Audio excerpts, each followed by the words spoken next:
Il faut imaginer quelque chose qui ressemblerait à un procès au tribunal. Le suspect incriminé se trouverait dans l'environnement. Il provoquerait le diabète, des maladies cardiaques et l'obésité. Mais on ne sait pas ce que c'est au juste. Peut-être que les gens mangent trop ou ne pratiquent pas assez d'activité physique. Peut-être que c'est une nouvelle tendance alimentaire. Ou tout simplement le sucre. On fait une enquête et on trouve de nombreuses pièces à charge contre le sucre. Mais c'est un peu ambigu. On n'a pas de flagrant délit. Il y a quelques témoins qui sont toujours sur le lieu du crime et qui ne possèdent pas d'alibi. Mais les preuves ne sont pas concluantes. Alors qu'est-ce qu'on fait? Le message clé des industriels est qu'il n'y a pas de preuve irréfutable sur les effets mortels du sucre. Tant qu'ils pourront invoquer cet argument et entretenir l'ambiguïté, ils resteront en vie.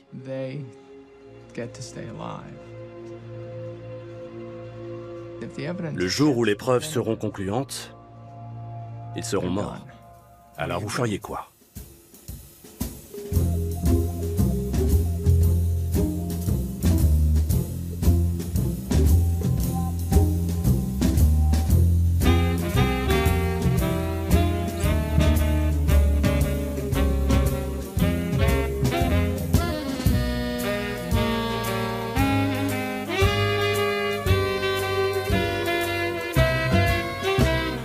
Est-il exact que le sucre est toxique? Comment peut-on poser cette question sans passer pour un alarmiste?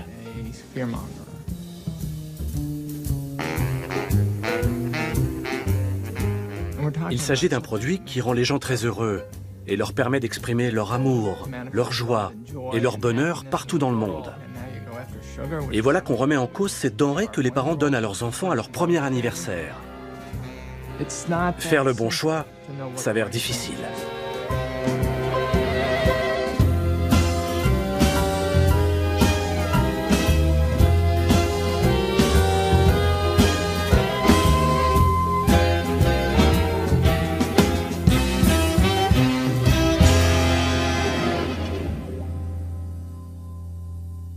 De récentes études indiquent que le sucre, tel que beaucoup de gens le consomment de nos jours, est une toxine. La polémique est née suite à un article du New York Times affirmant que le sucre était toxique. Le sucre est-il toxique? J'en suis persuadé. Ne craignez-vous pas que ça paraisse excessif? Bien sûr que oui. Mais c'est la vérité. Vous dites que le sucre est un poison, à haute dose. Pourquoi ne pas dire carrément que le sucre, c'est Hitler? Robert Lustig, médecin spécialiste de l'obésité infantile, a écrit un livre, Fat Chance. Le sucre est très pernicieux. Il provoque l'obésité et par là même toutes sortes de problèmes métaboliques. L'hypertension, le diabète, les maladies cardiaques et sans doute aussi le cancer et la démence. Aujourd'hui, un tiers des Américains est atteint de stéatose hépatique, une maladie qui avant 1980 n'était même pas répertoriée. C'est la plus grande épidémie dans l'histoire de l'humanité. Tout d'abord, je ne suis pas contre le sucre. Je suis contre les plats cuisinés industriels. J'aimerais mieux ne pas être connu du tout et que le problème n'existe pas. D'ailleurs, quand j'ai commencé ma carrière médicale, il n'existait pas. Sinon, je ne me serais peut-être pas embarqué là-dedans. Qui aurait envie de se coltiner ça? Enfin, maintenant, c'est fait. Vous remettez en question tout ce qu'on a appris sur le manger sain ces 30 dernières années. Oui, parce que ça ne marche pas. Vous dites qu'on doit être désintoxiqué. C'est une plaisanterie? Non, pas du tout. Il ne faut plus vendre de coca aux mineurs. Si les parents veulent que leurs enfants boivent du coca, qu'ils l'achètent eux-mêmes. Ce qui me désole, c'est de ne pas être critiqué sur un plan purement scientifique.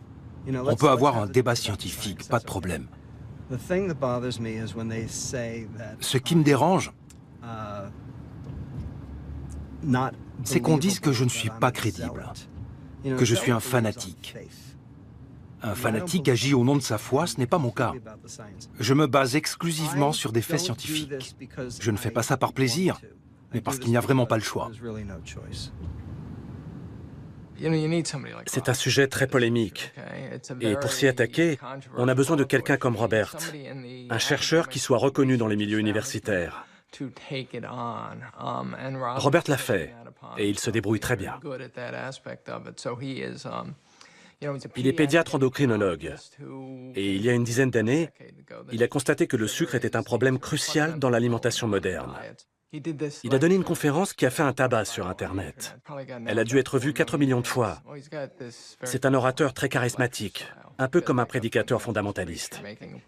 Vous refuseriez catégoriquement de donner une bière à votre enfant. En revanche, vous n'hésitez pas à lui donner une canette de coca. Les scientifiques sont mal à l'aise avec l'assurance qu'il affiche. Ça ne correspond pas vraiment à ce qu'on attend d'un chercheur. On souhaite qu'il mette en avant ses doutes, qu'il pointe les lacunes dans les données et discute des éléments à charge. Pourtant, on a besoin de quelqu'un qui parle et fait avancer le débat, comme Robert.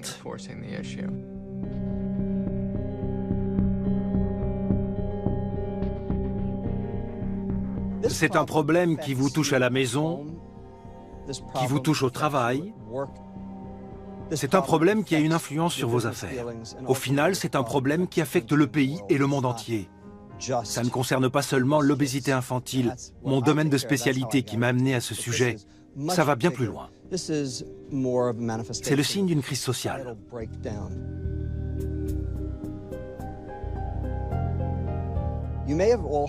Vous savez peut-être qu'en 2011, l'Assemblée générale des Nations unies a déclaré que désormais, les affections non contagieuses telles que les maladies cardiaques, le diabète, le cancer ou la démence touchaient non seulement les pays développés, mais aussi ceux en voie de développement. Tout le monde était conscient du problème chez nous. Dans les pays africains et asiatiques, en Inde par exemple, le développement de ces pathologies est plus préoccupant que celui des maladies infectieuses, y compris celui du sida. Que s'est-il passé? Pourquoi sommes-nous tous en danger aujourd'hui? Comme ça, d'un coup, dans le monde entier.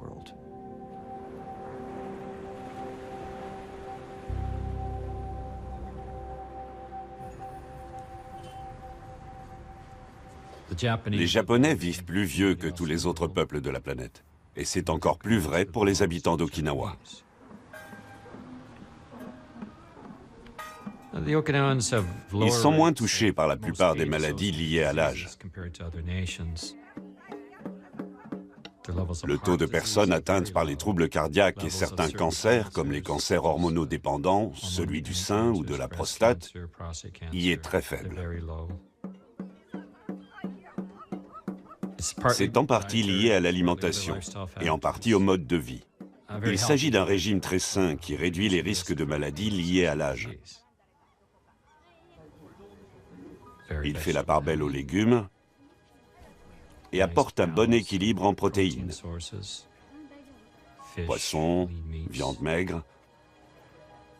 On peut dire que c'est le régime idéal contre le vieillissement. C'est sans doute pour ça que les habitants d'Okinawa vivent si longtemps. Ou du moins vivaient si longtemps.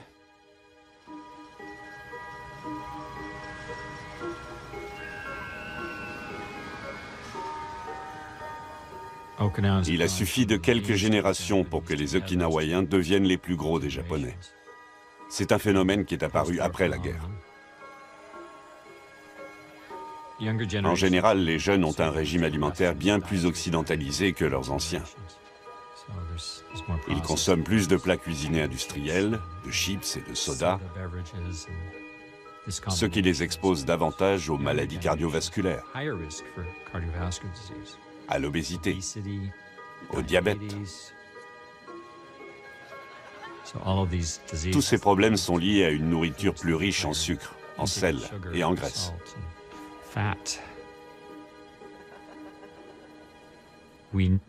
Dans l'histoire de l'humanité, la consommation de sucre n'avait jamais atteint un niveau aussi élevé qu'aujourd'hui, ce qui a forcément des répercussions sur le métabolisme.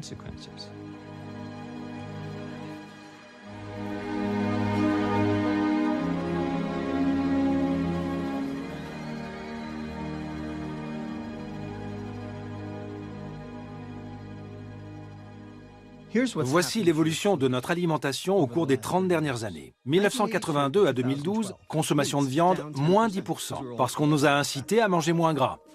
Fruits et légumes, nous en mangeons toujours autant. Or, on nous dit que nous n'en mangeons pas assez. Enfin, la consommation d'aliments transformés et sucrés est passée de 11,6 à 22,9%. Elle a doublé en l'espace de 30 ans. C'est de là que les industriels tirent leurs bénéfices, alors que nous sommes de plus en plus malades. «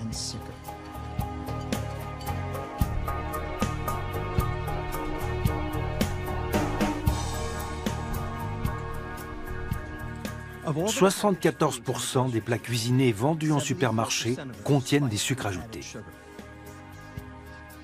Les assaisonnements pour salade, les sauces barbecue, les sauces tomates, le pain et la viande pour hamburgers, toutes sortes de produits. Et il existe 56 appellations pour le sucre.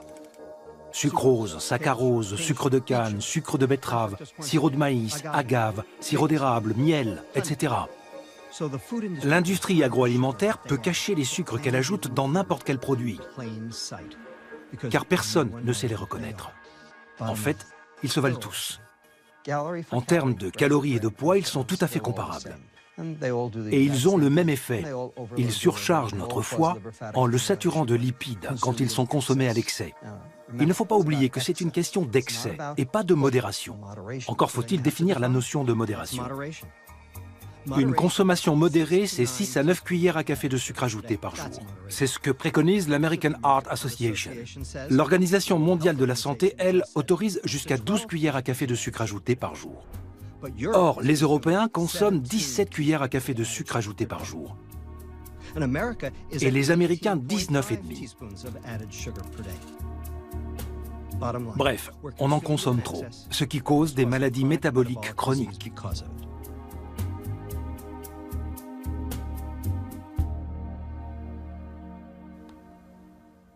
Pendant longtemps, j'ai eu des problèmes de poids.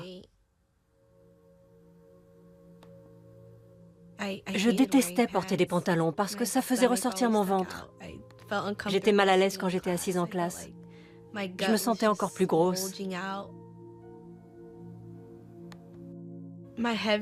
J'ai atteint mon pic à 14 ans, quand j'étais en 3e. Je pesais 98 kilos.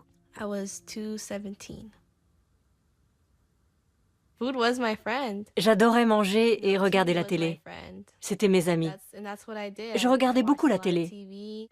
J'étais renfermée parce que je pensais que tout le monde se moquait de moi ou me critiquait.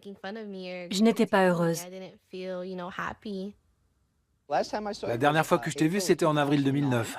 Au fait, bon anniversaire. Merci. C'était il y a peu de temps. Oui, j'ai 20 ans. Comment ça va? Bien, ma vie a énormément changé. Je me sens beaucoup mieux, plus vivante. J'ai plus confiance en moi. Quand j'ai commencé à voir le docteur Lustig, j'étais mal en point. J'avais un foie très gros. Mon pancréas était bien trop sollicité pour éliminer tout le sucre qui s'accumulait dans mon organisme. J'avais presque 50% de graisse dans le corps. Je pense que ça vient vraiment de tout ce qu'on mangeait quand j'étais petite. Ma mère n'était pas au courant des mauvais ingrédients contenus dans les produits transformés, surtout dans les fast-foods.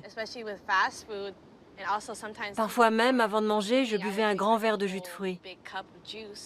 Et puis j'en buvais un autre pendant le repas.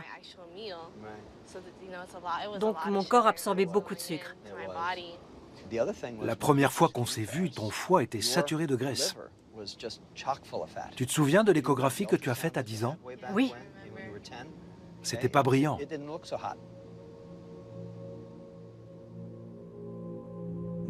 Le problème auquel tous les pédiatres sont confrontés est la stéatose hépatique.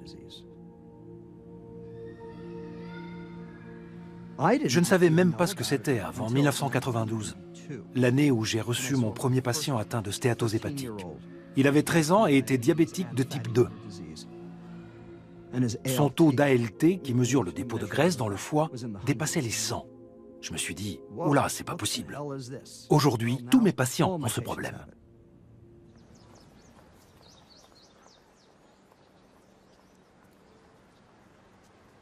La première fois que je suis allée au centre médical de Denver, ça m'a ouvert les yeux. Alors qu'en cabinet, je faisais surtout des obturations et des couronnes, là, mes patients avaient une carie à chaque dent. Ou alors, ils avaient une perte osseuse massive. Il m'est arrivé de devoir annoncer à une personne de 45 ans que je devais lui arracher toutes ses dents. C'était mon quotidien, une succession de cas graves. La consommation de sucre était bien souvent la cause principale des maladies que je traitais. Je me suis dit qu'il fallait agir à plus grande échelle. Donc je suis allée à une conférence sur la gingivite et le diabète dans l'Oregon. Il y avait notamment un intervenant qui présentait son livre sur la restauration rapide, et dans les pages consacrées aux boissons, j'ai vu que le thé glacé était surligné en vert, ce qui indiquait que c'était une boisson saine. Là, je me suis énervée. Je suis allée le voir et je lui ai demandé comment il pouvait écrire que le thé glacé sucré était une boisson saine. Il s'est retourné et a dit sur un ton très sévère: « Il n'y a aucune preuve attestant le lien entre le sucre et les maladies chroniques. » J'étais tellement choquée par ce qu'il venait de dire que je ne pouvais même pas lui répondre. Pour moi, il était devenu évident que les lobbyistes exerçaient leur influence sur les conseils qui nous étaient prodigués à cette conférence.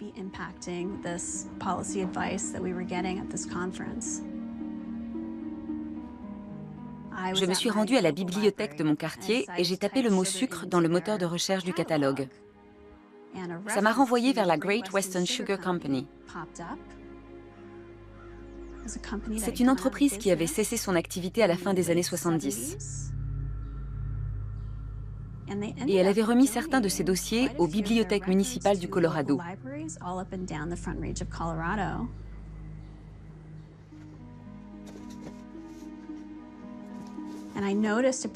J'ai remarqué une référence aux archives de l'Université de l'État du Colorado avec un chapitre intitulé « Nutrition et relations publiques », je crois. J'ai décidé d'y aller pour voir ça de plus près.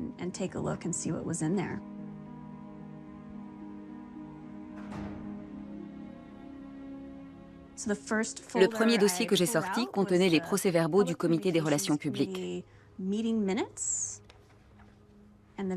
Et les premiers documents que j'ai ouverts comportaient l'entête bleue de la Sugar Association en haut et la mention confidentielle juste en dessous. Je me suis dit, mon Dieu, qu'est-ce que je viens de trouver là? Je n'arrivais pas à croire que c'était un document secret de l'Association des industriels du secteur sucrier.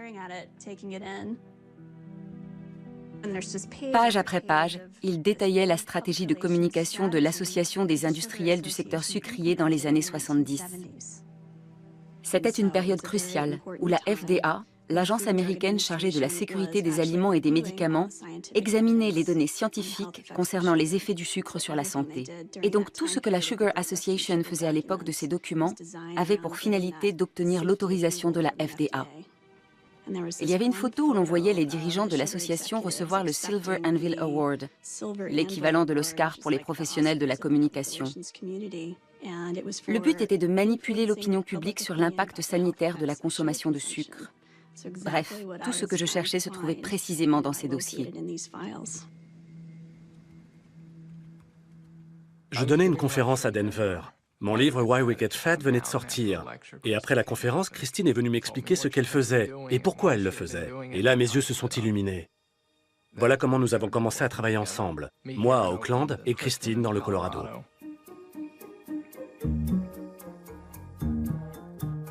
There's a growing controversy about sugar. On one side, those who claim it's a harmless source of calories and quick energy. On the other, those who say there is evidence to implicate sugar not only in obesity and tooth decay, but also in hyperactivity and diabetes, among other things. À la fin des années 60, début des années 70, il y avait beaucoup de polémiques sur les effets de la consommation de sucre. On est dans une situation analogue aujourd'hui, ce qui est assez incroyable. On retrouve les mêmes débats, les mêmes questions et les mêmes recherches. Tant et si bien que l'industrie agroalimentaire a ressenti le besoin de lancer une vaste campagne de communication pour réorienter l'opinion publique.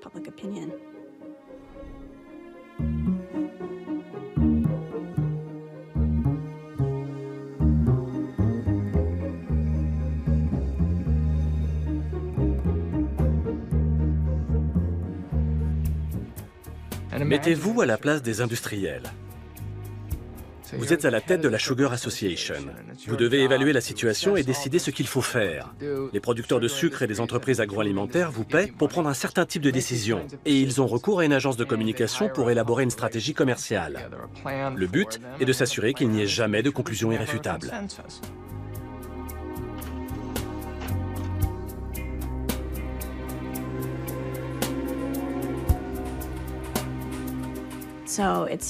Ils ont financé des programmes de recherche et fait appel à des conseillers scientifiques pour les inciter à donner leur version des faits. Dès le début, c'était vraiment une démarche internationale. Au départ, il y avait les États-Unis, le Canada, Cuba, Haïti. À la fin des années 60, la Sugar Research Foundation s'est rebaptisée International Sugar Research Foundation. Preuve que l'industrie sucrière était menacée à l'échelle mondiale. Maintenant, il y a la Grande-Bretagne, l'Australie, l'Afrique du Sud, la France, la Belgique. Tous ces pays se rassemblent dans un seul et même objectif, ne pas dire que le sucre provoque des maladies. Ils doivent garder le flou pour que les responsables politiques ne puissent pas affirmer de manière catégorique que le sucre est néfaste pour la santé. Il faut brouiller le message.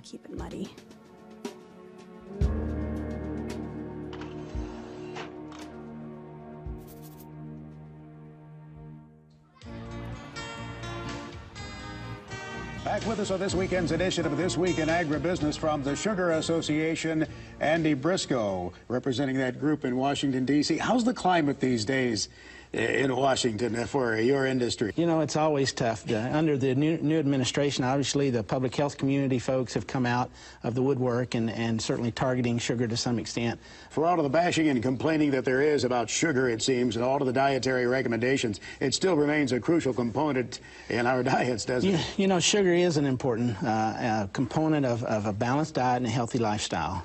Everything in moderation, as we say. It's all natural, only 15 calories. Une calorie, c'est une calorie. Si vous en absorbez plus que vous n'en brûlez, vous grossissez. Si vous en absorbez moins, vous maigrissez. Donc, si vous êtes gros, c'est votre faute. C'est le message qu'on nous répète tout le temps. Eh bien, vous savez quoi? Je ne crois pas au lieu commun. Je crois aux faits. Et les faits disent bien autre chose. Il faut savoir que certaines calories causent plus de maladies que d'autres, parce qu'elles sont métabolisées différemment. Le sucre provoque-t-il le diabète? Tout le monde dit « Oui, mais c'est à cause de l'excès de calories. Le sucre en soi est inoffensif. » Voilà l'idée généralement admise. Eh bien, ce n'est absolument pas vrai. Le sucre, ce sont des calories toxiques. Des études européennes montrent qu'en consommant un soda par jour, le risque de diabète augmente de 29%, indépendamment des calories, du poids et de tous les autres produits qu'on consomme.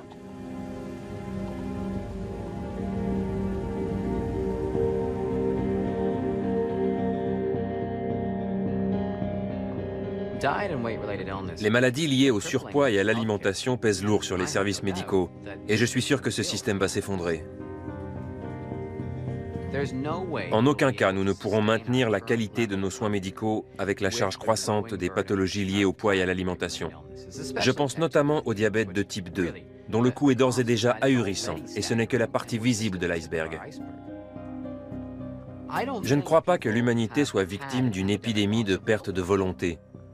Nous sommes des êtres normalement constitués, mais nous vivons dans un environnement qui nous pousse à consommer des calories et du sucre.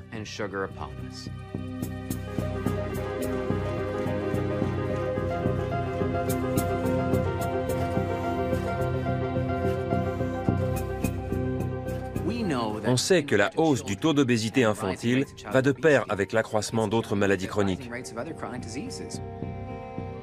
On commence à voir des enfants de moins de 10 ans atteints de diabète de type 2 ou des adolescents souffrant de maladies cardiaques et une explosion des cas de stéatose hépatique.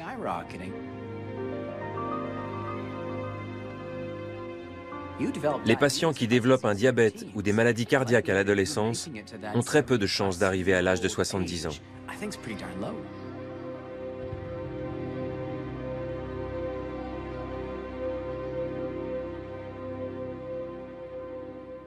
So I'm a scientist, and we do a lot of research with adults and kids also. And we do a lot of research with La première fois que je suis venu dans cette école, je craignais que certaines notions scientifiques ne soient difficiles à comprendre.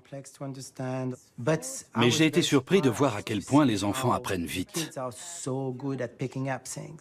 I've heard the liver being described as like a vacuum cleaner that takes all the bad things out of your system, and then it has to find a way to process all of that stuff. And so I think that when you have a lot of sugar or a lot of fat or a lot of alcohol or whatever, then it will, it'll eventually overload your little system that's inside your body. That's exactly right. When you start to have some overflow in the liver, that you start to make fat. And you do that if you have soda, if you have juice, or if you have a lot of sugar coming down. Le sucre est composé de deux molécules, le glucose et le fructose. Elles sont différentes et le corps ne les traite pas de la même manière. Le glucose est une source d'énergie qui peut être métabolisée par tous les organes de notre corps, y compris le cerveau. En revanche, le fructose est métabolisé presque exclusivement par le foie. Ainsi, quand on boit une boisson sucrée, le foie est envahi de fructose. J'appelle ça l'effet tsunami. Le foie est donc submergé et se met à transformer le sucre en graisse. Cette conversion d'excès de sucre en graisse peut augmenter le risque de stéatose hépatique, de diabète et de maladies cardiaques. If you made a smoothie with just fruits, would that be worse than just eating a fruit?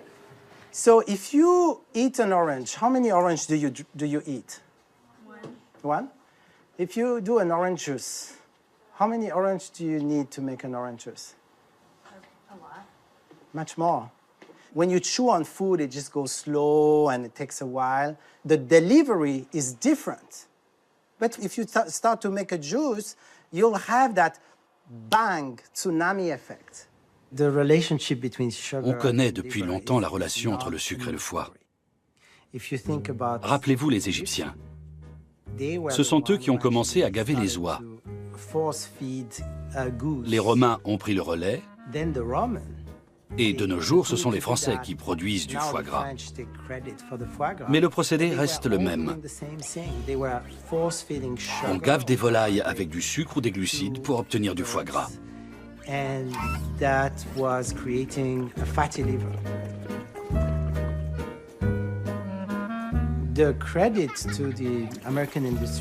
L'industrie américaine reprend ce principe, mais au lieu de l'appliquer sur des volailles, elle l'applique sur nous.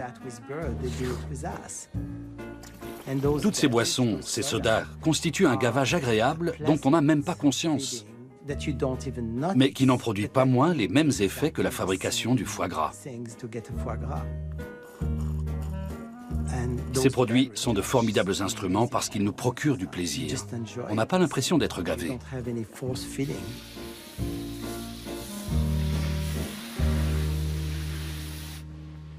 You know, this was me 5 years ago, and it's still me. But I confess I'm a waistline watcher from way back. Well, that's enough for today. Now for a lively lift. Ice-cold Coca-Cola. There's no waistline worry with Coke, you know. Actually, this individual-sized bottle has no more calories than half a grapefruit. Another thing, the cold, crisp taste of Coke is so satisfying, it keeps me from eating something else that might really add those pounds.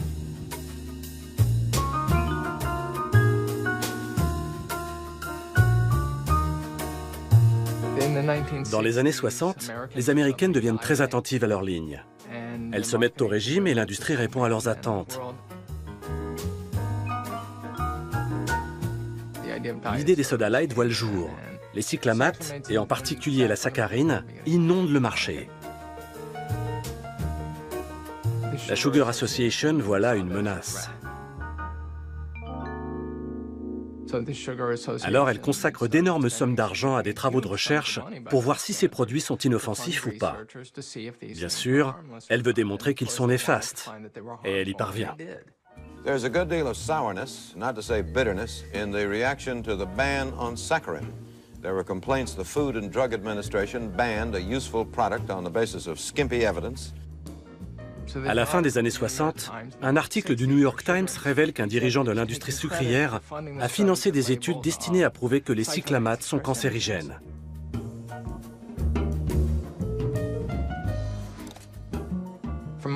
Il devait avoir une bonne raison pour financer ces recherches, non? En fait, ils ont manipulé l'opinion pendant 40 ans, des années 70 jusqu'à nos jours. Or, à présent, ils sont de nouveau menacés. Mais aujourd'hui, nous avons nettement plus de données. Donc, ils auront bien plus de mal à étouffer les critiques.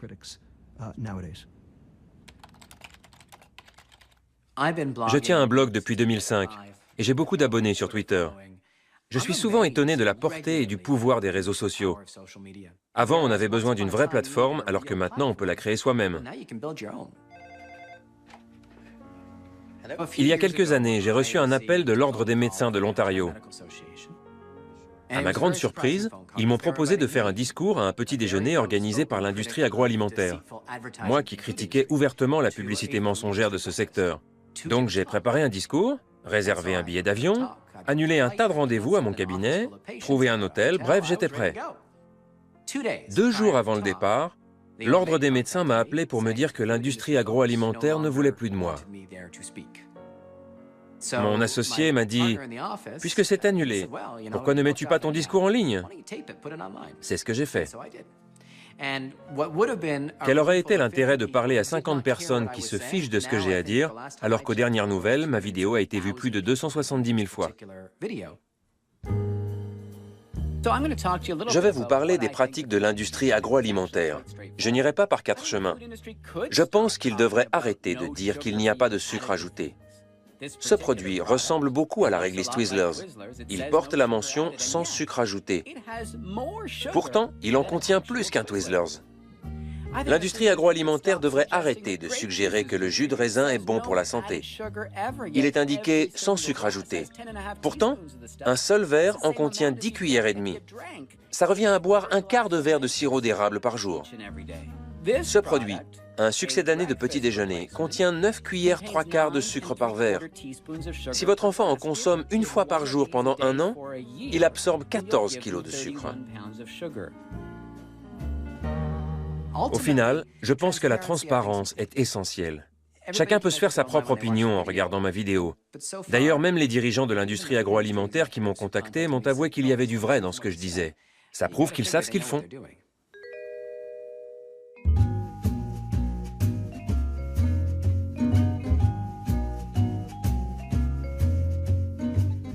Ce n'est qu'à partir des années 60 qu'on a commencé à rassembler des données sur la nocivité du sucre. You see, up till a little while ago, up to say 200 or 300 years ago, the average consumption of sugar in this country was about 4 pounds a year. And that's splendid. I'd be very happy if everybody had 4 pounds of sugar a year. They eat 100 pounds. Le leader du mouvement anti-sucre était un nutritionniste anglais qui s'appelait John Yudkin. En 1972, il avait écrit un livre intitulé « Pur, blanc et mortel », dans lequel il affirmait que le sucre blanc était néfaste. Il livrait beaucoup de données qui montraient que le sucre posait problème et qu'il fallait en réduire la consommation. Dans l'autre camp, il y avait Ancel Keys.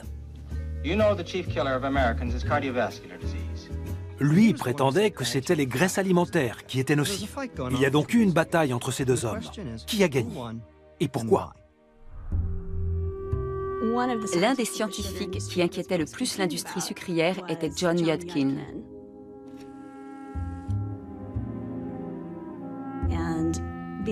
Ils ont cherché le moyen de le réduire au silence. Ils ont décidé de payer des chercheurs pour contredire ces études. Chaque fois qu'ils publieraient un article, ils sortiraient un contre-article.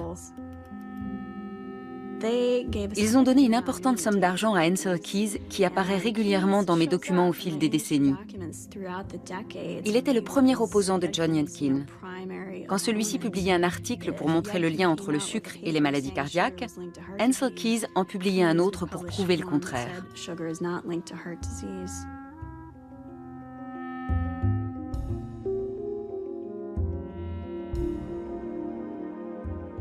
Les chercheurs m'avaient averti que si j'entreprenais des recherches sur le sucre, on m'accuserait de faire comme Yudkin. On le prenait pour un charlatan et un fanatique. À l'époque, le monde était divisé en deux camps. Le premier, minoritaire, pensait que Yudkin avait raison. Et le deuxième, l'écrasante majorité des chercheurs, adhérait à la thèse de la nocivité des graisses alimentaires.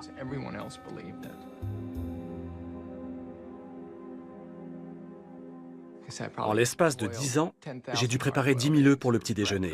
Et je jetais à chaque fois le jaune. C'était comme ça.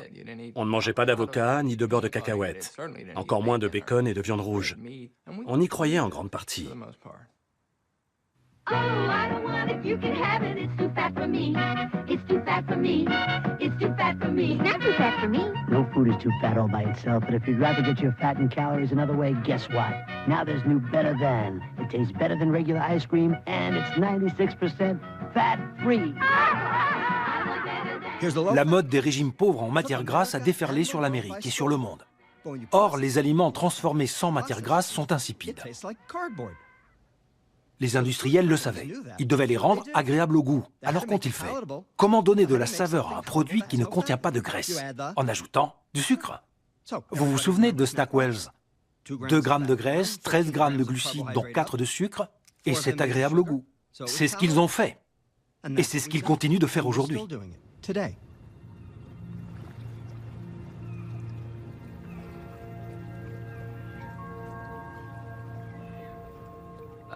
Je suis l'exemple type de la personne qui a suivi tous les régimes préconisés en Occident.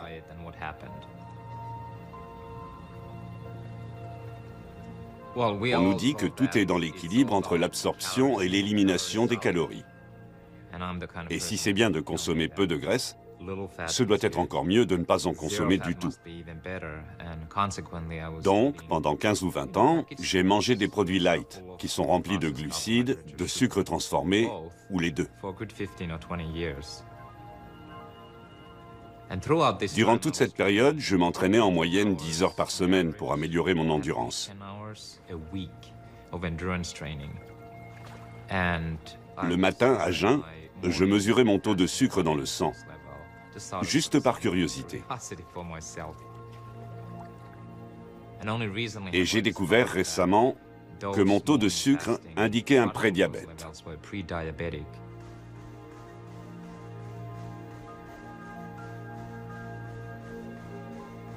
Il ne consommait même pas les pires produits.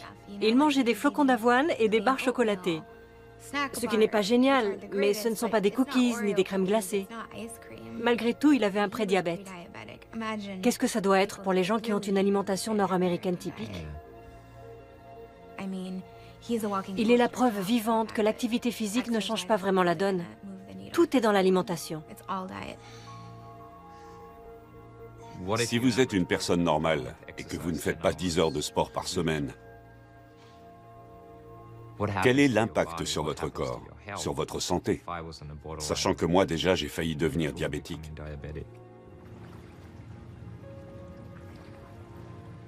Tout le monde pense que le problème est l'obésité. Eh bien, l'obésité touche 30% de la population. Mais on ne sait pas que 40% des personnes qui ont un poids normal présentent les mêmes maladies et les mêmes dysfonctionnements métaboliques que les obèses. Ils développent des maladies cardiaques, des cancers, le diabète de type 2, etc. La liste est longue. Or, leur poids est normal. Qu'est-ce que ça signifie? Que ça ne dépend pas du comportement. On pointe du doigt la gourmandise et la paresse, mais ces gens ne sont ni gourmands ni paresseux, et leur poids est normal. Si ça ne dépend pas du comportement, il doit y avoir un autre facteur. Et tout le monde y est exposé. Tout le monde est en danger. Voilà un argument totalement différent.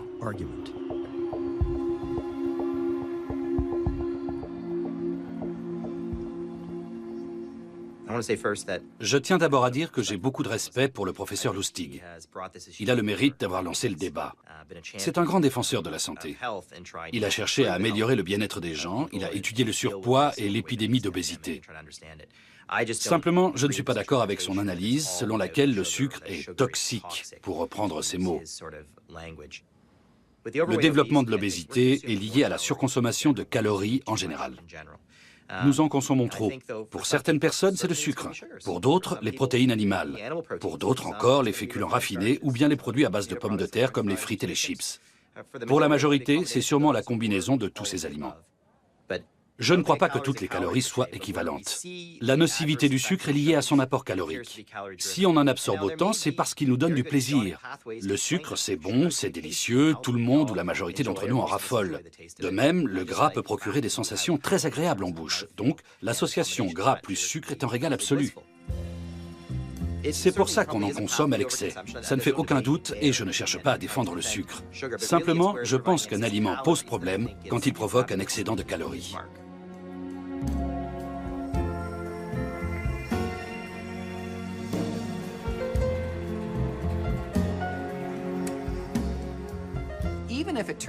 Même si toutes les données suggérant que seul le sucre est toxique se révèlent fausses, nous en consommons trop, c'est évident. Beaucoup d'industriels utilisent le sucre parce que c'est un ingrédient bon marché qui donne du goût aux aliments. Mais aussi et surtout parce qu'il nous amène à en consommer plus. Nous savons tous qu'un palais habitué à de fortes doses de sucre en réclame toujours plus. L'impact est alors d'autant plus important sur la santé.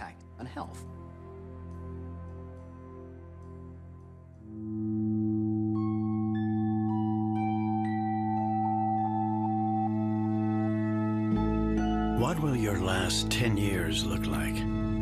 The average Canadian will spend their last 10 years in sickness. Change your future at makehealthlast.ca. Au Canada, nous avons la Fondation des maladies du cœur et de l'AVC. C'est un organisme qui finance des travaux de recherche et des programmes de prévention santé. Il est membre de différents conseils d'administration et comités de sélection. Donc, les consommateurs lui font confiance. Il est notamment à l'initiative d'un programme qui s'appelle Visée Santé. Il s'agit de mettre un logo avec une petite coche sur les emballages de certains produits pour indiquer aux gens que ce sont des aliments sains et bons pour eux et qu'ils sont certifiés par les diététiciens de la Fondation. Parmi les produits qui portent le logo, il y a les gommes aux fruits et les rouleaux de fruits qui contiennent plus de sucre que les bonbons. Pourtant, l'organisation fait la promotion de ces friandises en les présentant comme des fruits approuvés par ses diététiciens.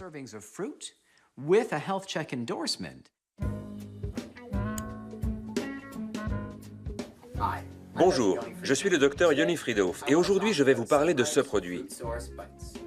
Les entreprises paient 20 000 $ par an pour avoir ce logo sur l'emballage de leurs produits et faire croire aux parents que ce sont des aliments sains.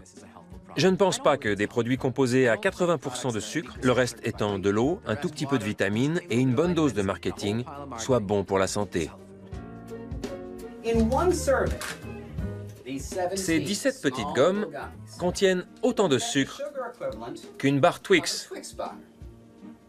Pour obtenir la même quantité de sucre avec des fruits, votre enfant doit consommer ce bol rempli de fraises, soit 500 grammes de fraises.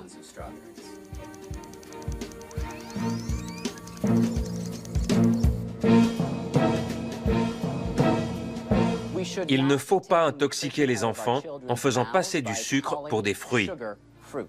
Avec ce type de produit certifié par le programme Visée Santé, nous offrons des alternatives aux parents qui cherchent à intégrer des fruits et légumes dans l'alimentation de leurs enfants. Si vous lyophilisez du jus de fruits, vous obtenez du sucre, et rien d'autre.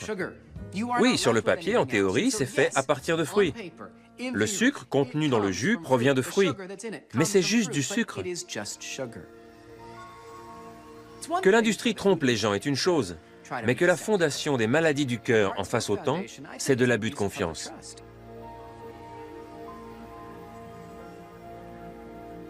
Quand on a des enfants, on peut penser que la vie serait bien plus simple sans sucre. Personnellement, je me demande s'ils ne seraient pas plus équilibrés dans leur comportement et d'humeur moins changeante s'ils n'en consommaient pas. Là encore, c'est une simple hypothèse. Mais quel que soit l'effet du sucre sur eux, vous savez, c'est juste tellement bon que ça modifie durablement leurs envies. Et c'est contre ça qu'il faut lutter en permanence.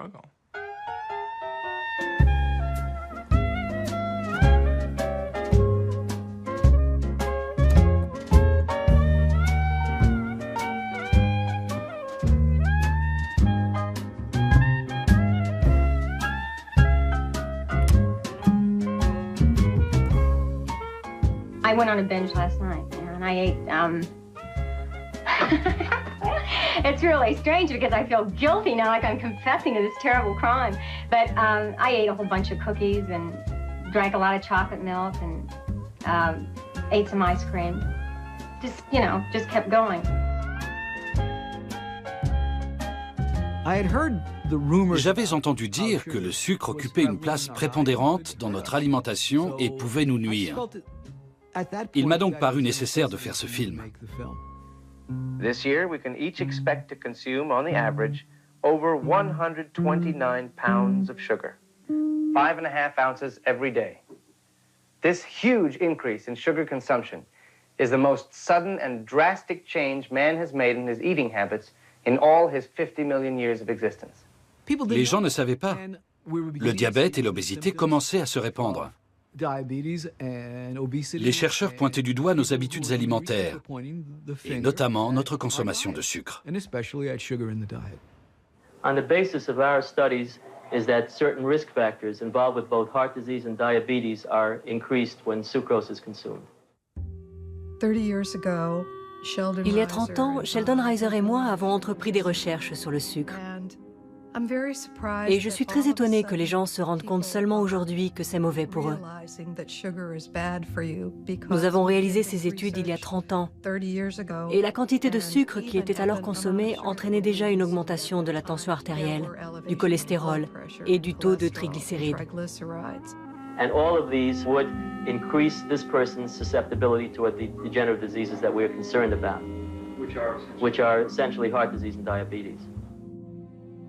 Quand j'ai interviewé Sheldon Reiser, j'ai eu le sentiment qu'il tenait à nous exposer les faits et à nous dire ce qu'il avait trouvé. Je me suis aperçu qu'il était seul dans son combat contre l'industrie sucrière.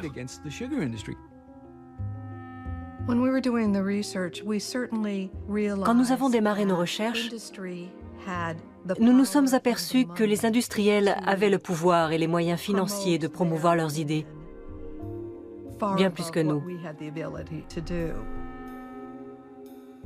Il était donc très difficile de contre-attaquer.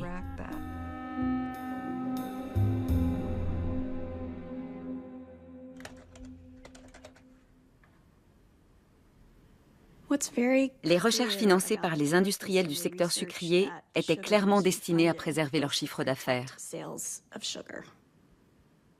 On ne peut pas obtenir de réponses qui les remettent en cause si on ne pose pas les bonnes questions. Ils voulaient contrôler les questions abordées par les chercheurs. Par exemple, on ne sait toujours pas quelles sont les causes du diabète. Pourquoi ? Ça s'explique en partie par le fait que l'industrie sucrière influençait les instituts américains de recherche médicale et leur disait « il ne faut pas s'inquiéter de la consommation de sucre. Le problème, c'est l'obésité. Alors concentrons toutes nos études là-dessus et oublions le rôle que joue le sucre dans le diabète. » Le débat sur le sucre en est au stade du débat sur le tabac en 1960. Dans les anciennes publicités de cigarettes, on peut voir par exemple, la plupart des médecins fument des camels. C'est bon pour votre zone T, votre gorge. On retrouve la même stratégie dans les campagnes des cigarettiers que dans celle de l'industrie sucrière.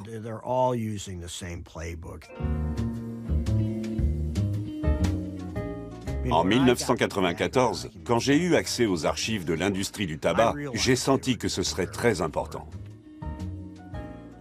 En plus de nous révéler leurs tactiques, ces documents nous montrent à quel point ils sont cyniques.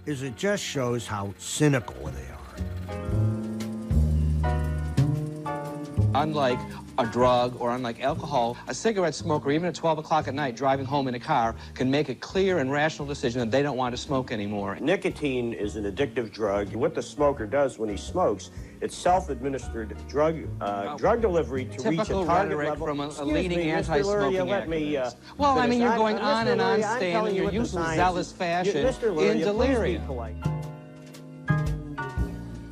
Il m'a fallu du temps pour mettre la main sur ces dossiers. Je me souviens avoir dit, ces types sont vraiment horribles, ce qu'ils font est affreux. En réaction, on m'a tapoté sur la tête et on m'a dit, Stan, c'est bien gentil de penser ça, mais tu es un peu parano. On ne me prenait pas au sérieux. Mais quand l'information a été divulguée, pour reprendre leurs propres mots, les gens étaient choqués et ne pouvaient plus nier. Et je pense que de la même façon, le travail que Christine effectue actuellement va changer leur regard sur l'industrie sucrière.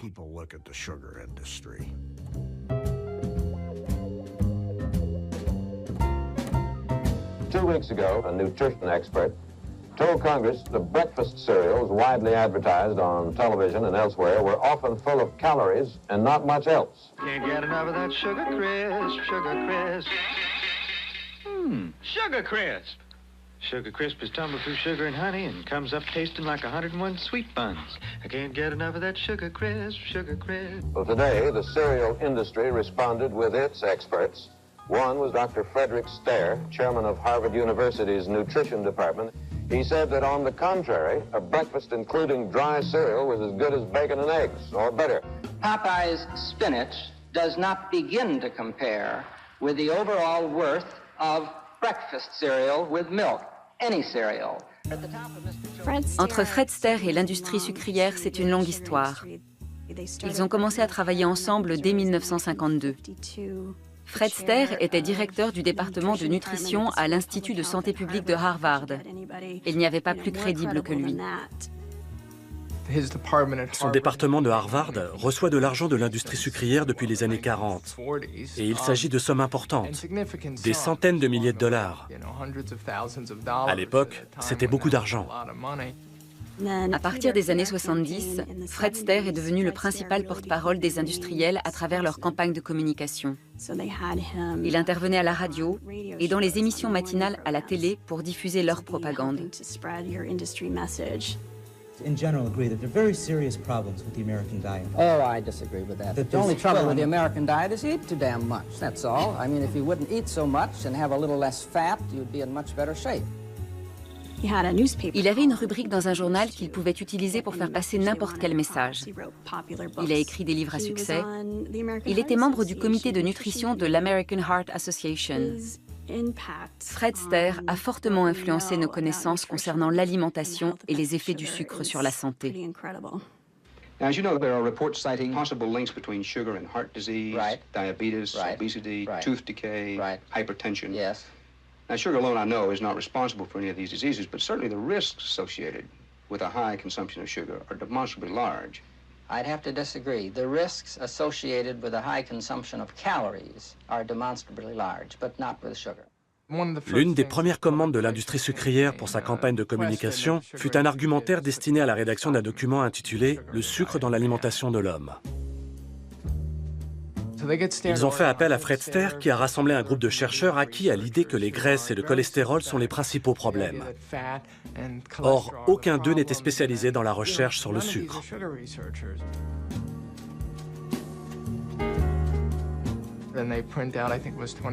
Ils en ont fait imprimer 25 000 exemplaires, qu'ils ont distribués un peu partout.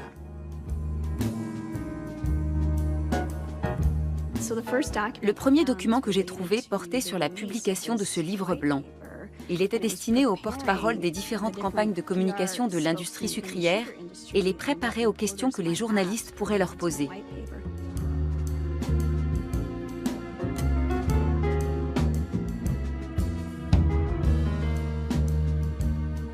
Ce livre avait été financé par une subvention sans restriction.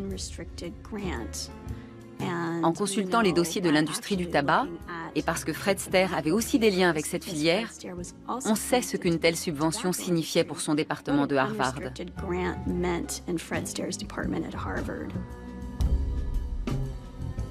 C'est censé être un don d'argent non affecté à un projet spécifique. Mais Fred Stair a dit à l'industrie du tabac, « Nous dirons que c'est une subvention sans restriction. Vous nous donnez les fonds et nous vous fournissons les études que vous souhaitez. » Doctor, let me play devil's advocate. Sure, and play anything you want. You've been accused any number of times of being an apologist for the sugar industry. Right, I know. One of the things that those who are opposed to your viewpoints point to, they say, well, you wanted money for the school, and therefore you became a spokesman for the sugar industry. No, I became a spokesman for what I consider to be the motto of Harvard University, which is Veritas, which for those of the camera crew who may not have had Latin means truth.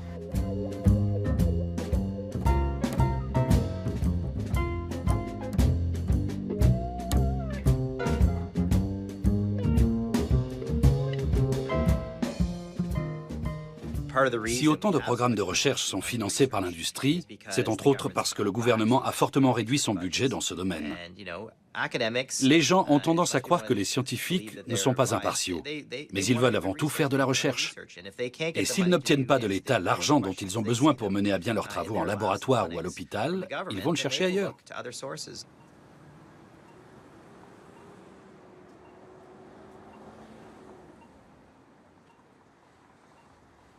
Il y a une différence fondamentale entre le tabac et la nourriture. C'est qu'on n'a pas besoin de tabac. Mon but est de détruire l'industrie du tabac. Par contre, on a besoin de manger. Je ne cherche donc pas à détruire l'industrie agroalimentaire.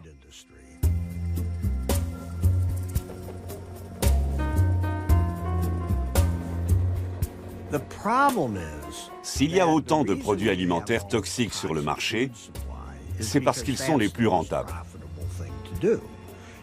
Les grands groupes veulent réaliser des bénéfices. C'est leur seul objectif.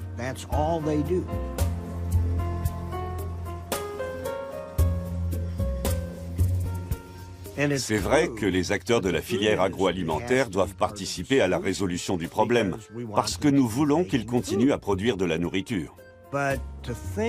Mais dire que nous pourrons négocier avec eux et trouver une solution ensemble revient à penser qu'ils accepteront de gagner moins d'argent. Et ça, c'est hors de question pour eux. C'est un peu comme avec les industriels du tabac dans les années 70. À l'époque, l'Institut américain du cancer avait tenté de collaborer avec eux pour créer des cigarettes moins nocives. Les bonnes âmes pensaient coopérer avec l'industrie du tabac. Mais quand on consulte les archives des entreprises, on peut lire « Regardez la poudre qu'on leur jette aux yeux, nous collectons des informations sur ce qu'ils font. » Bref, ça a été un désastre. Pourtant, aujourd'hui, certains grands chercheurs et directeurs de fondations pensent toujours qu'il est possible de travailler avec les industriels, de s'associer avec eux. Mais ça ne marchera jamais.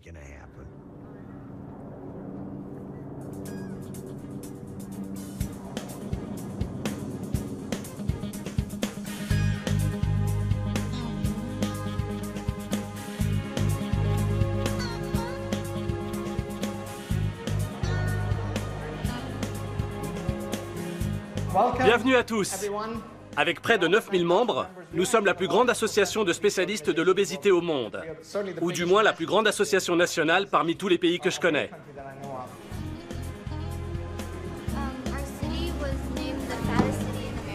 Okay. So what's the name of your city again? Corpus Christi, Texas, the fattest city in America. All right. Okay, then what happened? Les gens travaillent sur différents aspects de l'obésité. Je pense que ça rassemble toute la communauté et que tôt ou tard, ça portera ses fruits. Personne ne va lever le doigt et clamer « j'ai la réponse ». Comme je le dis souvent, ceux qui pensent détenir la réponse n'ont même pas compris la question.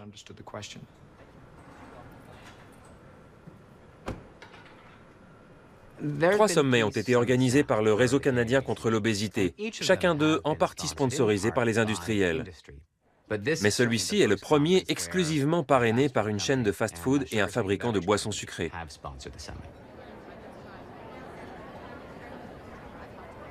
Le Réseau canadien contre l'obésité a été créé par le ministère de l'Industrie et sa mission est d'impliquer les industriels dans ses projets. Mais ça a été très difficile, parce que l'obésité a longtemps été tabou. Maintenant, ils sont là et nous ne sommes pas obligés d'être d'accord. On sait bien que si les entreprises participent, c'est pour vendre plus de produits. Je suis tout à fait conscient de leur motivation. Il n'y a pas de conflit, c'est pour ça qu'elles sont là. C'est un peu étroit ici. J'ai failli tomber. Bonjour à tous. Je suis censé révéler la contribution financière de McDonald's à cette conférence. Elle est de l'ordre de $10 000, je crois. Ce matin, beaucoup de gens m'ont dit « Pourquoi êtes-vous là? C'est très courageux de votre part. » Je ne pense pas que ce soit très courageux. On fait ça très souvent. Le réseau canadien contre l'obésité est devenu la référence en matière d'obésité au Canada. Il contribue à élaborer les politiques publiques et à façonner l'opinion par ses interactions avec les médias. Il ne peut donc pas se contenter de dire « on a été créé par et pour l'industrie ». Sa mission va beaucoup plus loin. Bien souvent, les entreprises agroalimentaires adoptent la stratégie suivante. Elles lancent un produit à grand renfort de publicité, puis elles nous disent qu'il faut faire du sport et manger avec modération. C'est aussi simple que ça. Il existe aussi des produits comme le McFlurry Snack Size. Je n'avais pas prévu d'en parler, je l'ai décidé au dernier moment. Ce dessert a autant de calories qu'une barre Snickers dissoute dans une canette de 350 ml de Coca-Cola. Il contient environ 15 cuillères à café de sucre. Pourtant, il est présenté comme un snack. Eh bien, quel snack? Pour moi, on ne peut pas résoudre le problème simplement en les montrant du doigt et en disant que c'est leur faute. Si on laisse Yoni parler pendant une demi-heure pour expliquer aux gens sa vision des choses et les solutions qu'il envisage, sans donner la parole au camp adverse, c'est une pure perte de temps. Nous n'avons pas toutes les réponses. Nous vendons des hamburgers, des frites, des salades et des glaces allégées. Mais nous avons beaucoup à apprendre. Et nous sommes heureux de pouvoir le faire dans ce genre d'occasion.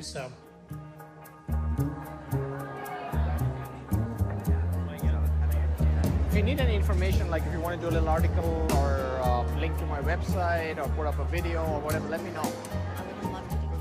Si le réseau canadien contre l'obésité dépend de l'argent que lui verse l'industrie agroalimentaire, il sera bien moins enclin à divulguer des informations ou à élaborer des politiques allant à l'encontre des entreprises qui le financent.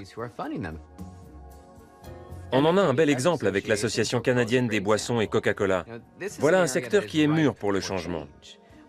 Les projets de taxation et de réglementation sont sur la table. Et je serais choqué qu'une quelconque initiative soit chaperonnée par le réseau canadien contre l'obésité,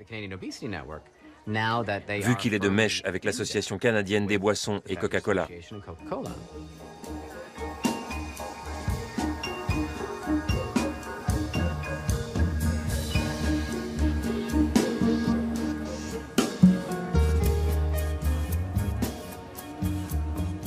En ce qui concerne le colloque de l'après-midi organisé par Coca-Cola, c'est eux qui ont décidé qui ils invitent, quel sera le programme, qui seront leurs porte-parole et ce qu'ils diront.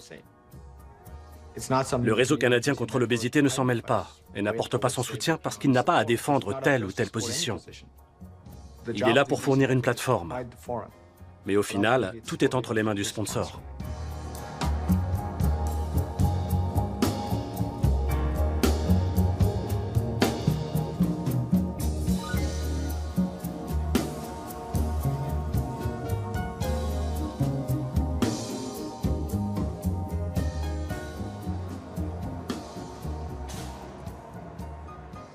Chaque fois qu'un secteur industriel a proposé de s'autoréguler, ça a été la catastrophe.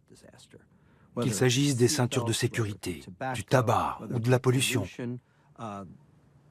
Les entreprises ne trouvent aucun intérêt à être réglementées. J'ai même suivi des cours de droit pour mieux comprendre la stratégie de l'industrie du tabac. Ce qui marchait, ce qui ne marchait pas, pourquoi ça ne fonctionnait pas. Tous ces éléments sont utiles pour notre combat actuel. Aux États-Unis, 26% des diabètes sont dus au sucre, et au sucre seulement. Est-ce communément admis par la communauté scientifique? Bien sûr que non. Qu'est-ce qui est communément admis par la communauté scientifique? C'est tout récent. L'information est sortie fin février et a été approuvée par beaucoup de scientifiques. Mais beaucoup de gens qui travaillent pour l'autre camp ne sont pas d'accord. Même moi, je dis qu'il faut aller plus loin dans la recherche. Reste à savoir jusqu'où on doit aller avant de passer à l'acte. Les acteurs de la filière agroalimentaire demanderont toujours à poursuivre les études. C'est un moyen pour eux de donner le change, ils n'en auront jamais assez. Ils diront toujours qu'il faut aller plus loin dans la recherche. Résultat, on ne fera jamais rien. Mais alors, quand aura-t-on assez d'éléments pour agir? Quand la politique l'emportera-t-elle sur l'industrie? Il y a une question qu'on doit vraiment se poser. Pourquoi, en 2013, en est-on toujours à se demander s'il y a un lien entre la consommation de sucre et le diabète? Ça me rappelle beaucoup le débat sur le tabac. Au Congrès, les dirigeants de la filière répétaient les uns après les autres que le tabac ne crée pas d'accoutumance.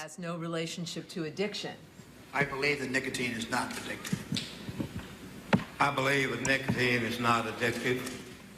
And I too believe that nicotine is not addictive.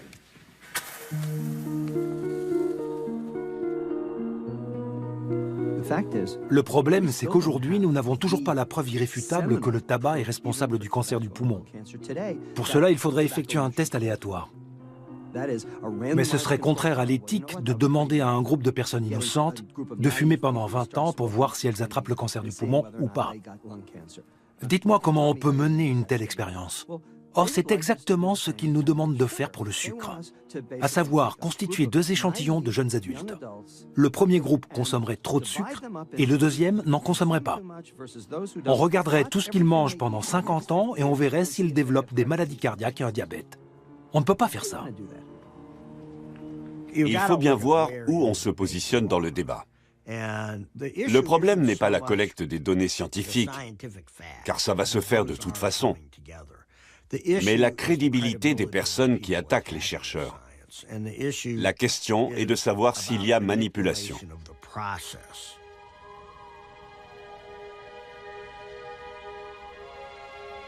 In Washington today, a coalition of health and consumer groups asked the Food and Drug Administration to put a limit on the amount of sugar allowed in breakfast cereals.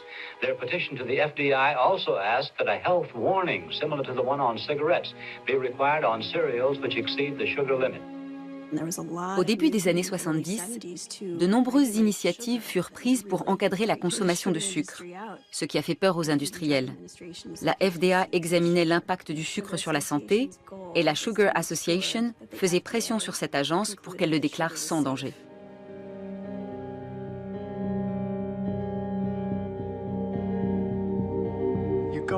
La FDA effectue des recherches sur le sucre. Imaginez le tollé si elle conclut qu'il ne doit pas être considéré comme un aliment sans danger, qu'il est potentiellement toxique. C'est s'attaquer à de puissants groupes.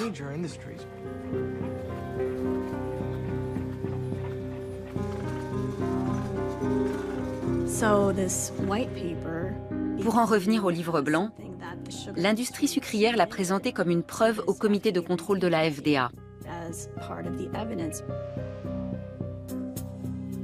Le président du Conseil consultatif scientifique de l'industrie sucrière, George Irving, a été nommé président du comité de contrôle de la FDA qui étudiait les effets du sucre.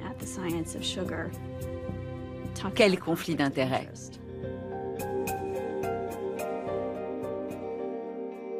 Et qui sont-ils allés chercher? Ils auraient pu s'adresser à John Yudkin. C'était la voix de la raison. Ou alors, ils auraient pu s'adresser à Sheldon Reiser. Ils auraient pu le faire. Mais non, ils ont fait appel à l'industrie sucrière.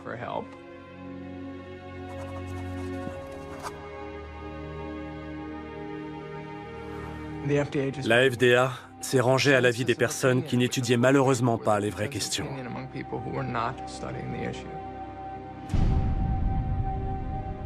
L'industrie sucrière fanfaronne. La FDA dit que tout va bien. Nous, on s'attendait à un procès dans un tribunal de Manhattan avec leurs avocats très chers pour arracher leur acquittement. Il n'a même pas eu lieu. Malgré toutes les pièces à charge contre eux, ils ont été blanchis. Ils n'en demandaient pas tant.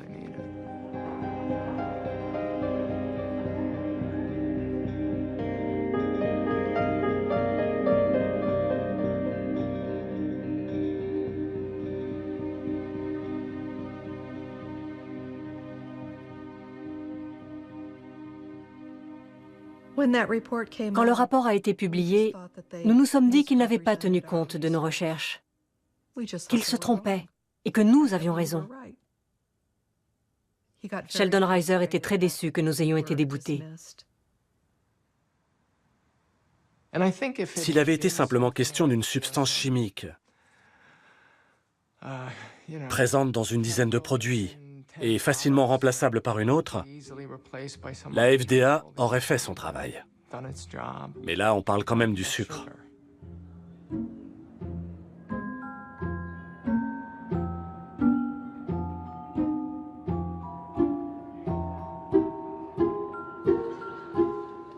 C'est notre façon d'exprimer notre amour.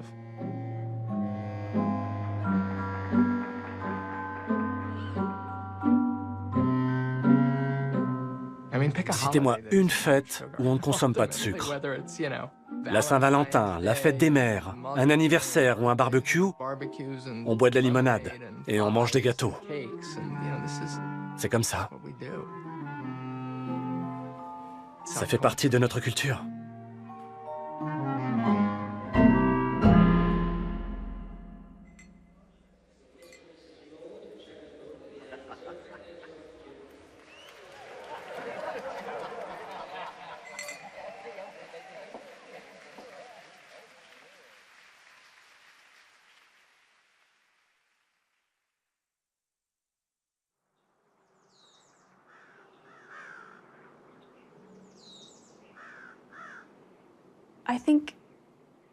J'estime que c'est une injustice. Pendant 40 ans, voire plus, l'industrie du sucre nous a trompés. L'ampleur des dégâts qu'elle a causés est difficile à évaluer.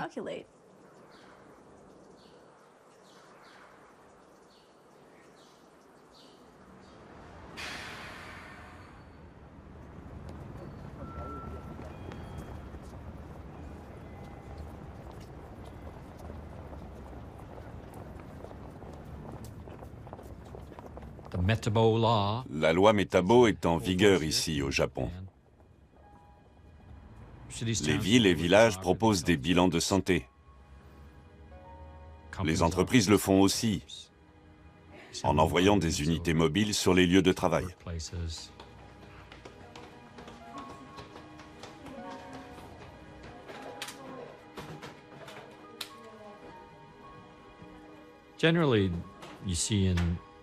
En général, les Asiatiques sont plus sujets aux maladies liées à l'obésité, telles que le diabète. Alors, ils s'efforcent de trouver des solutions.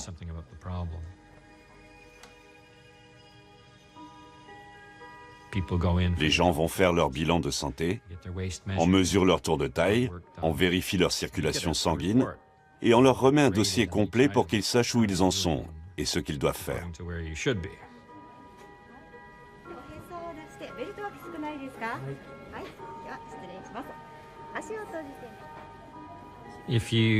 Si vous dépassez un certain seuil, que votre tour de taille est trop élevé par exemple, on vous le signale.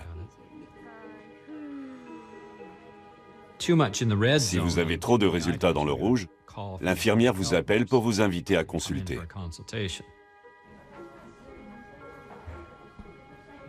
Ça peut être gênant quand vous devez enlever votre t-shirt, que l'infirmière place le mètre autour de votre taille et qu'elle dit « Vous avez pris un peu de poids par rapport à l'an dernier. » L'État japonais est protecteur. D'une certaine façon, il materne ses citoyens. Mais c'est vrai que parfois, il faut pousser les gens.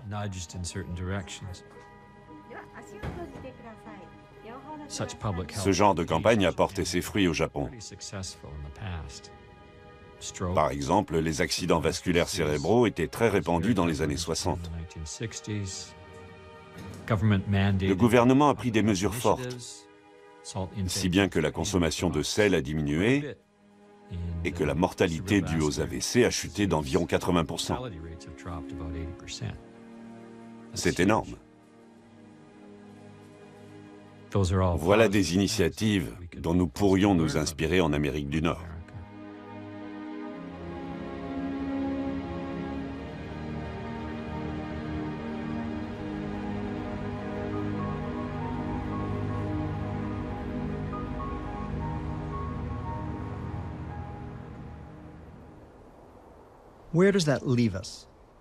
On en arrive à la question de la liberté. Les libertariens protestent. Attendez, ne me dites pas ce que je dois manger. Eh bien, vous savez, on vous dit déjà ce que vous devez manger. Où étiez-vous ces 40 dernières années quand on a changé votre nourriture sous votre nez? Vous êtes-vous rebellé? Les libertariens disent que le gouvernement sorte de ma cuisine. Moi non plus, je ne veux pas de lui dans ma cuisine. Sauf si quelqu'un d'encore plus dangereux s'y trouve déjà.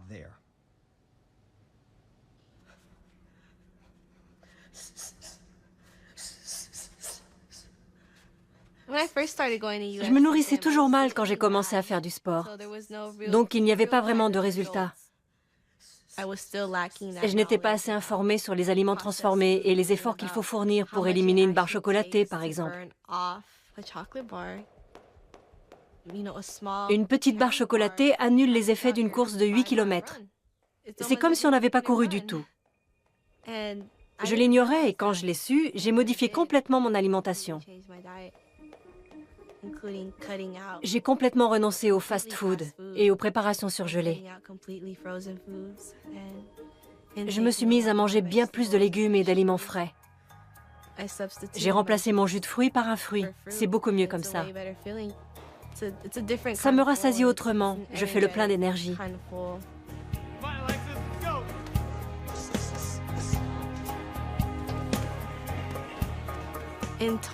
Au total, j'ai perdu plus de 20 kilos. Mon bilan est excellent. Mon foie fonctionne très bien. Je me sens nettement plus énergique et en forme. C'est génial.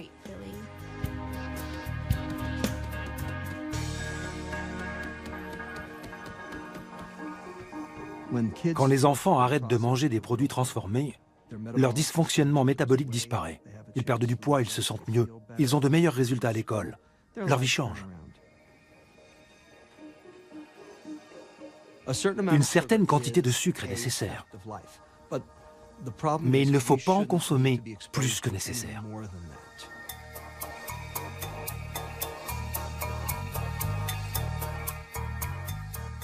L'Organisation mondiale de la santé a déclaré récemment que les sucres ajoutés constituent un grave problème. Nous devons en limiter la consommation et changer nos habitudes.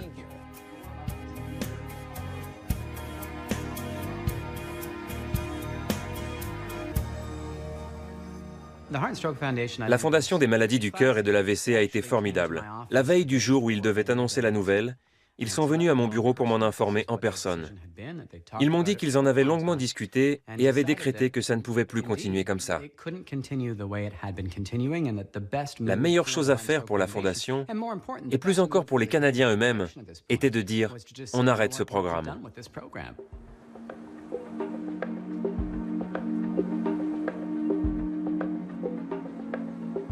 Les nouvelles directives de la Fondation en matière de consommation de sucre sont très strictes.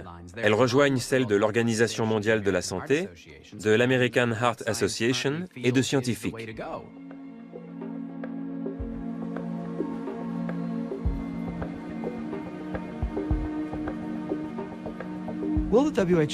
L'OMS aura-t-elle un impact en Europe et en Asie?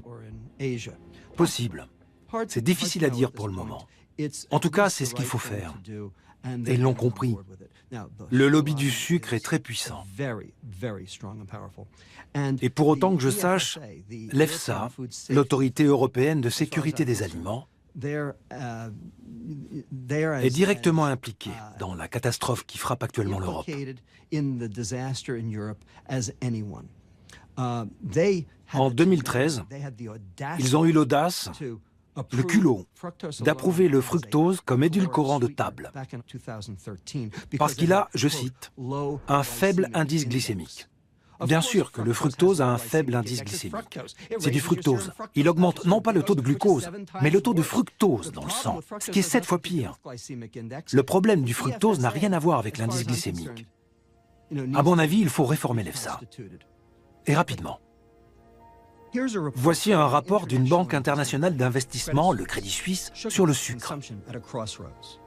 Je cite. « Nous estimons qu'une taxation plus forte des aliments et des boissons sucrées serait la meilleure solution pour en réduire la consommation et financer les coûts liés au diabète et à l'obésité. Ils demandent d'augmenter les taxes. Ça montre l'ampleur et la gravité du problème. »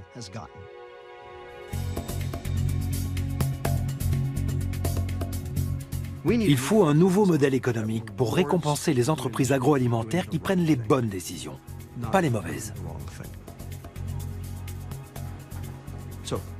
Pourrait-elle gagner de l'argent en vendant des produits sains?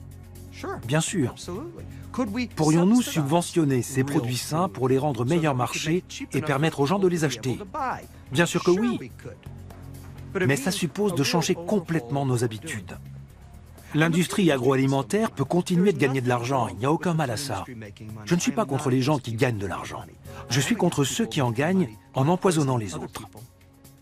C'est ce que l'industrie du tabac a fait, et c'est ce que l'industrie agroalimentaire fait aujourd'hui.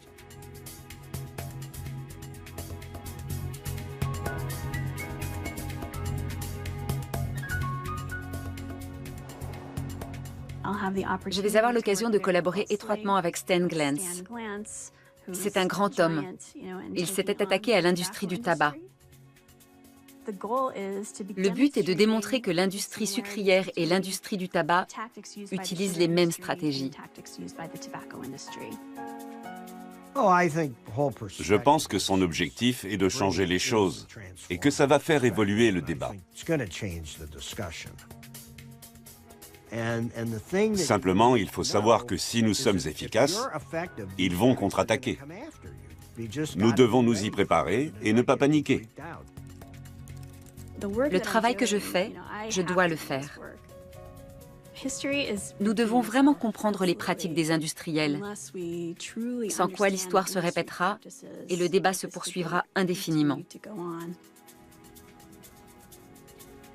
Nous devons réaliser une étude concluante et devons trouver ce qu'il faut faire pour régler le problème une bonne fois pour toutes. Sami a eu l'idée de cette expédition. C'est la chose la plus folle qu'on ait jamais faite. Nous allons partir de Californie et gagner Hawaï dans un bateau à rame, sans aucune assistance.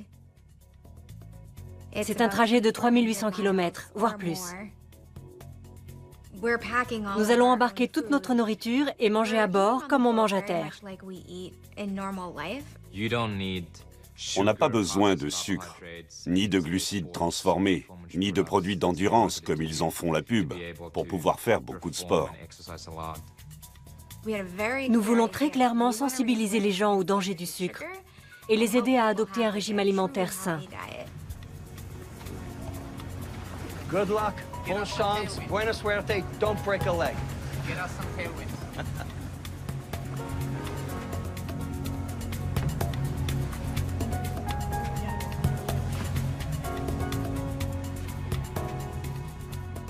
Sami et Meredith ont les mêmes convictions que nous. Et ils se démènent pour prouver qu'ils ont raison.